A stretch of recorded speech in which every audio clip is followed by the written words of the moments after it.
mois de septembre de l'année 2013, à Langrune-sur-Mer, j'ai écrit « Osiris et Isis en soi ». Ma mémoire et certains de mes souvenirs étaient comme un puzzle éparpillé dont il manquait des pièces. Mais je les ai retrouvés.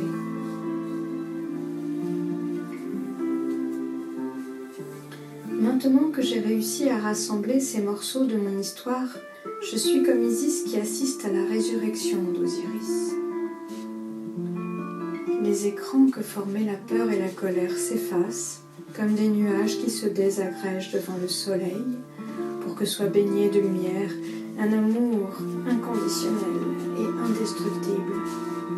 Réconciliation, réparation de la confiance, c'est ce que l'amour dans mon cœur me demande. Je commence à entrevoir comment mettre la raison au service du cœur et à me rendre compte que pendant extrêmement longtemps, je contraignais mes sentiments à s'assujettir au mental. Pour beaucoup de gens, c'est le besoin d'être aimé qui oriente le choix d'un objet du désir. Et lorsque cet objet refuse de leur procurer les satisfactions dont ils sont en manque, l'attirance qu'il exerce sur eux cesse et ils partent en quête d'un nouvel objet. L'amour vrai et profond est inconditionnel. Il se moque des frustrations. Frugal, il est capable de subsister dans les milieux les plus arides et les plus hostiles, comme certaines plantes que l'on ne trouve que dans les déserts. Aimer n'est pas un combat, un vœu, un rêve, c'est un art de vivre.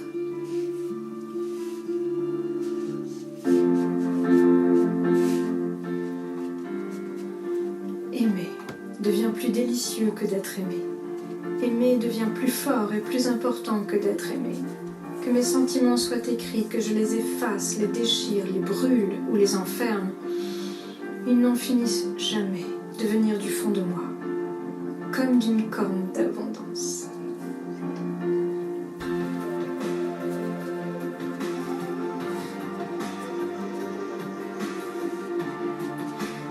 L'amour rencontre des peurs qu'il traverse sans que cela ne l'affecte, qu'il soit perceptible par ma conscience ou pas. Il est là.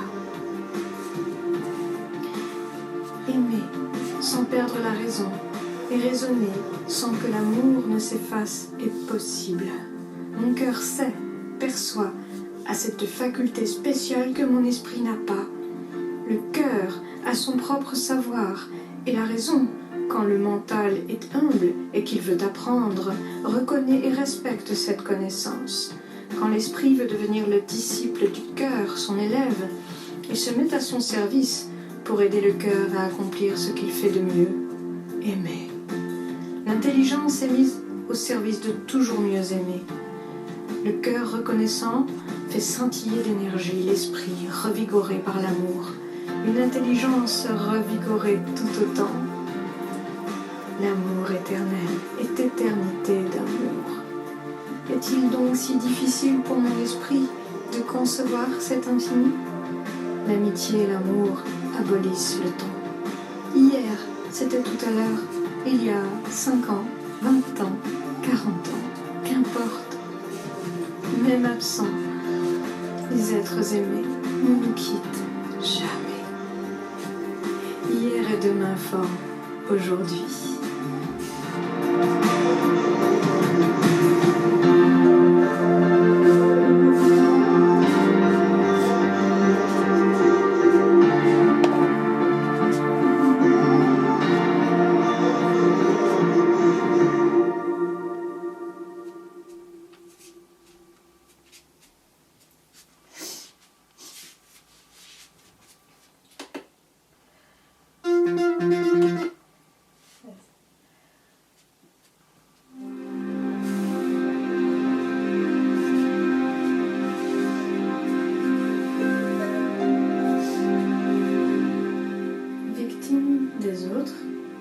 De soi-même.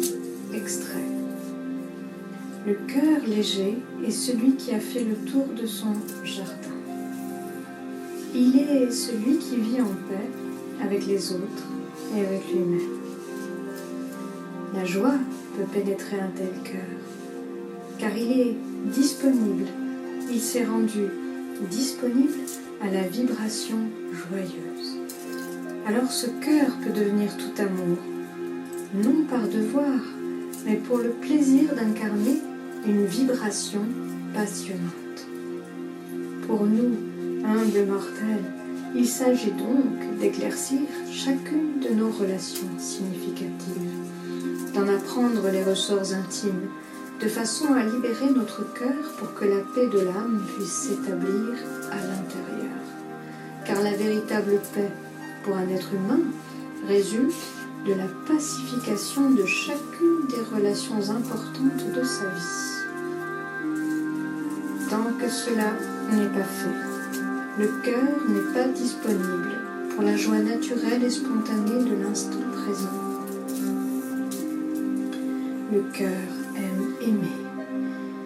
Il aime aimer sans modération. Le cœur a l'élan d'aimer passionnément, immensément, infiniment. Guy Corneau.